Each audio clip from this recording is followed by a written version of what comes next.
L'Union nationale des caisses rurales d'épargne et de prêt UNACREP a tenu son assemblée générale ordinaire pour le compte de l'exercice 2024 à Corvey.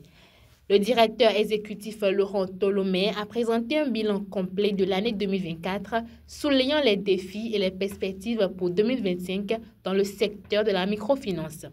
Mesdames et messieurs, cette occasion que nous nous sommes donnée est l'aboutissement d'un processus. Un processus qui est parti donc de la tenue des assemblées générales sectorielles en passant par les assemblées générales ordinaires des CREP qui constituent les membres de l'UNACREP pour qu'on en soit ici.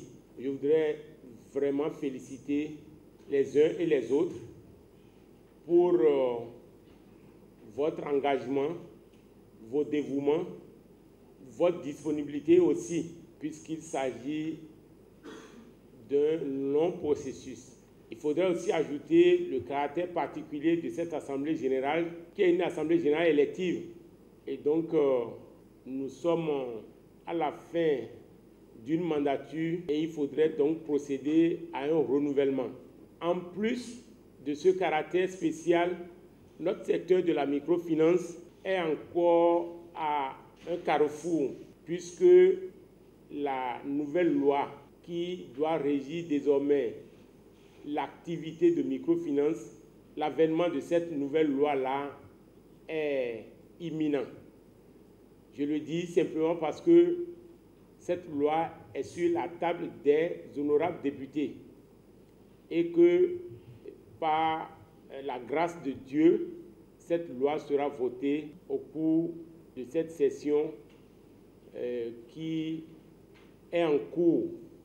Le président du conseil d'administration, Ulrich Sokegbe, a ensuite mis l'accent sur le rôle crucial du conseil de surveillance et a présenté sa composition.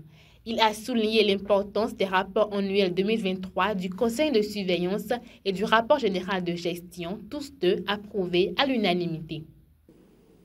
Nous avons accompli, je voudrais prendre le risque de le dire, dignement la mission qui nous a été assignée. Les différents objectifs pourraient ne pas être atteints, mais je voudrais vous féliciter pour le temps que nous avons passé ensemble. Je l'ai dit tantôt, c'est une course de relais, d'autres viendront prendre.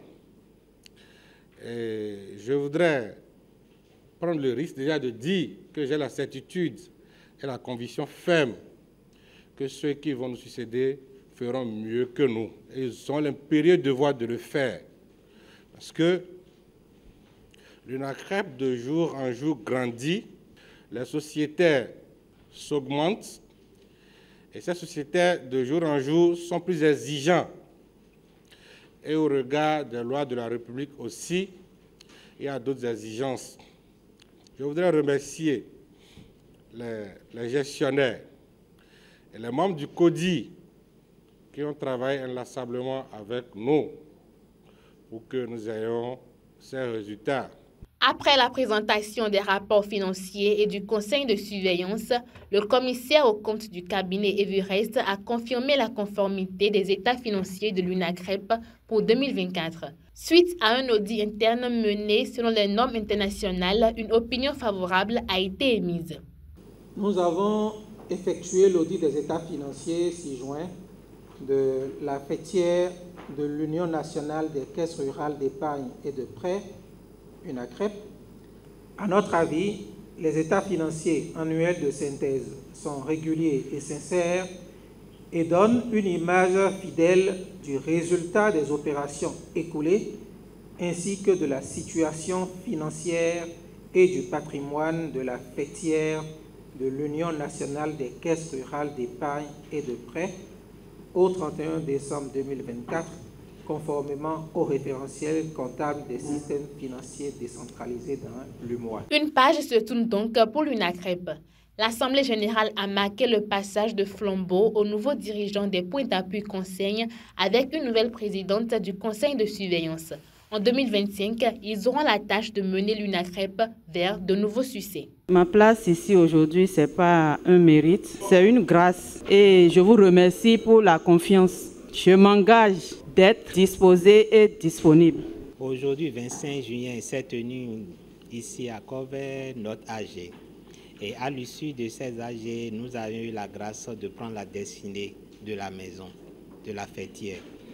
L'une des 3 réseaux au Bénin.